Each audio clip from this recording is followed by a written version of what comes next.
تو یہ ایک اگر آپ دیکھیں تو تقریباً 53-54 ان کی تعداد بنتی ہے، اور یہ بارڈر کراس کر رہے تھے، جس طرح پاکستان کا موقف ہے کہ افغانستان سے آ رہے ہیں۔ اب انٹرسٹنگ بات یہ ہے کہ افغان طالبان یہ مان نہیں رہے ہیں کہ وہاں سے لوگ آ رہے ہیں،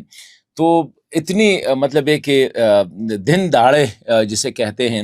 کہ ایک باڈیز بھی مانگتے ہیں۔ مطلب یہ ہے کہ افغانستان سے پھر ایک جرگہ آیا، اور جرگہ کا جو یہ ہوا ہے حصار کلے جس میں کہتے ہیں بلوچستان، وہاں پہ افغان جرگہ آیا اور آفیشل سے بات کی، افغان بلوچستان کے سرکاری اور سیکورٹی اداروں سے بات کی،